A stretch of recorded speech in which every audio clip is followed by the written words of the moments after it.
respected chairman of the session, distinguished scholars from Turkey, scholars, research scholars and students. Assalamu alaikum wa rahmatullahi wa barakatuh. The title of my paper is Approach to Faith in Islam and overview of the selected portions of Bhat Nursi's Risal-i Nur. This is of course an overview. It is on faith and what is faith. Faith is a vital aspect of human life. Man himself is complex, enigmatic, and supreme creation of Almighty. Knowledge and faith are at the core of man's distinctive nature. By knowledge, we mean consciousness about man himself and the world around him. Faith is affirmation of that knowledge. What is man himself and what is the world? It is an affirmation in its higher level that is called faith. And this faith, the issue of faith, what the issue of faith, it has been explained right from the time of Prophet Muhammad Sallallahu Alaihi Wasallam, and its approach was quite simple and direct. Then after the prophetic period and the Khulafa Rashidin period, there is the approach of divergence, that differences and different paradigms took place in approaching faith. It was because of the times, because of the circumstances. We have the Abbasids, and during those times, the new cultural interference and knowledge interference took place, and that was from Greek. And we have some schools of thought. They approached faith in their own way. Mu'tazilis, Asharis, and Murjais. And then we have the pre-medieval and the pre-modern times of the scholars. They have dealt with faith in their own works, and that became a good treasure of understanding faith within those circumstances. We have the Mujtahideen, Fuqaha, Abu Hanifa, and Ibn Hanbal, and also the theologians and philosophers, Ghazali and Ibn Rushd. And in the modern times, we have Sir Said, Mahmud Abduhu, Allama Iqbal, and others. They also dealt with this issue and developed their own paradigm in terms of explanation of this important principle of Islam, that the bedrock of Islam. Sayyid Nursi he emerged as a remarkable personality, a remarkable intellectual of modern Turkey. He also became concerned with the exploration of faith. Rather, faith became a cardinal and a key theme in his works. And it is Risal-i Nur that depicts his approach to faith. My paper highlights some features of Sayyid Nursi's approach to faith, and they are of much meaningfulness and usefulness. I have already only concentrated few extracts of Sayyid Nursi's Risal-i Nur, and I myself am not a scholar of Nursi, and only studied for some time the discourse, these extracts, and then built my approach or my study, my perception about it. And this paper highlights certain important features of Sayyid Nursi's approach to faith. The first feature is ontological necessity. Faith, according to Sayyid Nursi, is necessity. It is existential necessity. There cannot be life without faith. That to have faith is to recognize one is existence. To recognize oneself. What is oneself, that is to be recognized first. Otherwise, man cannot move a step here in the world. And it is faith that makes him a cognition and a recognition of what he is and what is his role. So, and who is his creator? God is focused in faith. Tawheed is the cardinal principle in faith, that it is man is related to God. He is united to God. That is unity of God. What is man? What is the man's potentialities? They are related to God, and it is faith that affirms it, and he becomes a knowledgeable that there is God and there is man and there is universe.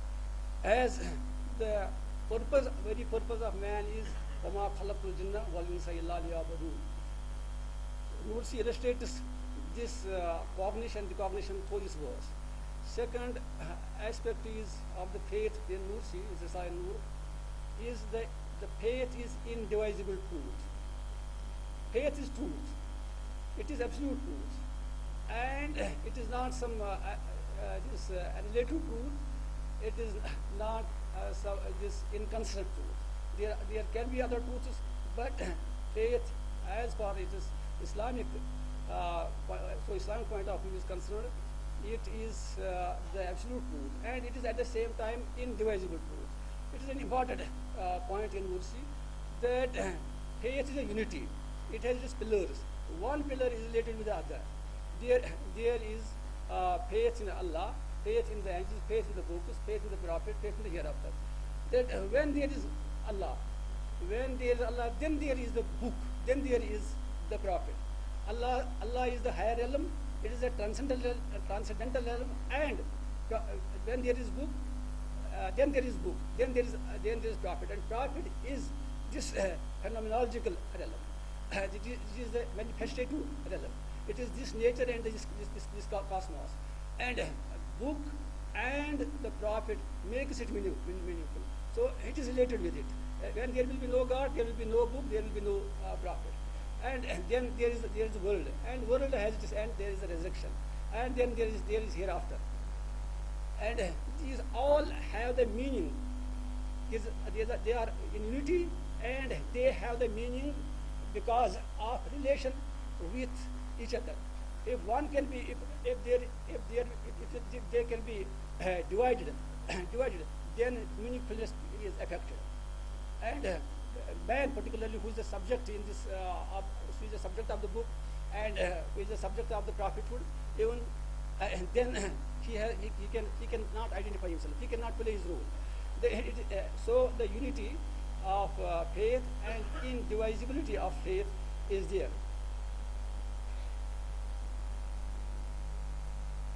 Then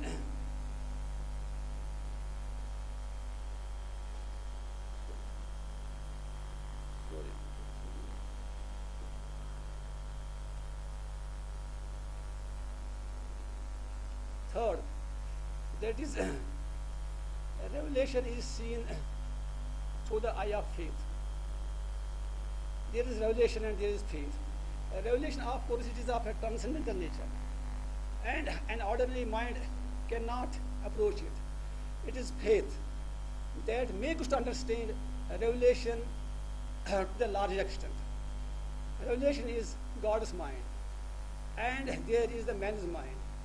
A man cannot approach it easily. It is faith. Faith is rooted in kalam.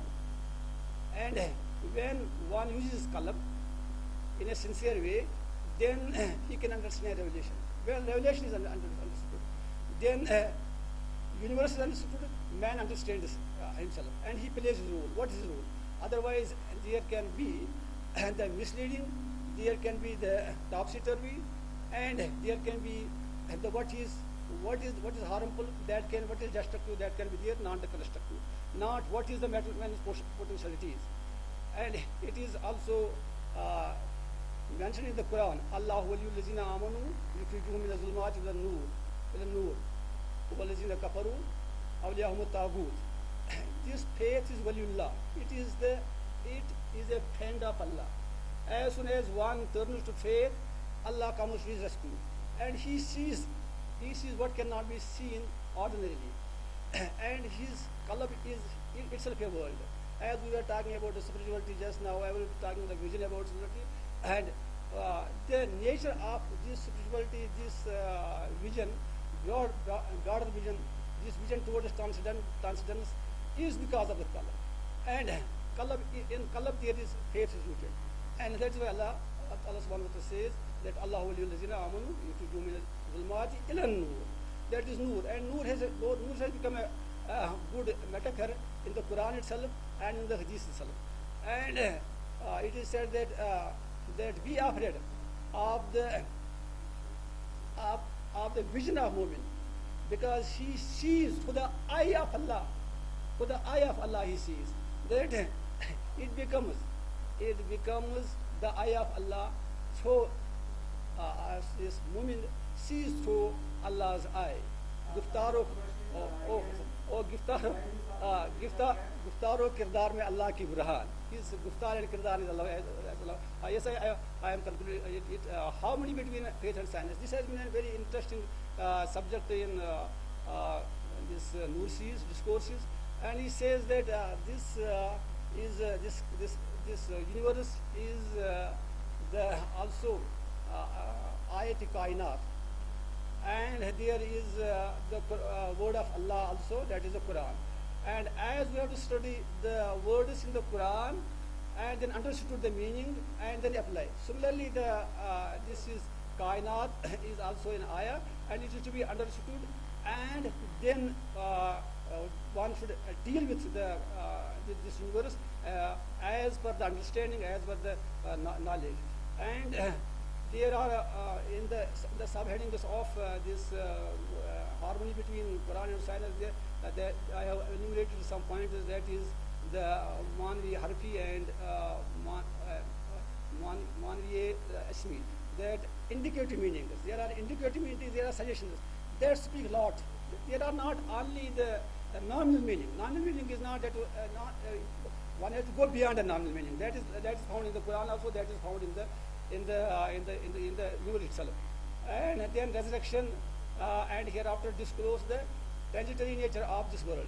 This is also interesting in Nursi, that world is transitory, and then there is other world, and that this beauty is there, and the more beauty will be beautiful world will be there, and this is the end, and there is the permanence. And then belief in the hereafter means divine perfection and manifestation of the higher realm.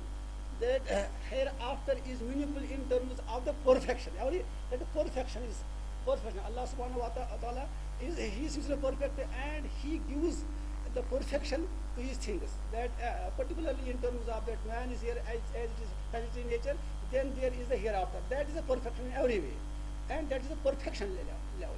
And it is as Allama Iqbal's concept of self is also the immortality of the self. This can be related to the immortality of the self. And then conclusion. There are some points which make in the conclusion that it brings out the various significant dimensions of it in a simple and convincing way. This was the outcome, that the method is very significant, simple and convincing way of teaching faith in Risal-i Nur. And secondly, that it is something related with the Kalam tradition, which our classical scholars followed. But at the same time, it is philosophically scientific hermeneutics. It is a tafsir, but there is a philosophically scientificism, and there is a mukashifa and philosopher also at the trend, and this is to reconstruct and reform the Islamic thought vis-a-vis society in the new ages where many challenges have come from the West. Thank you very much. Thank you.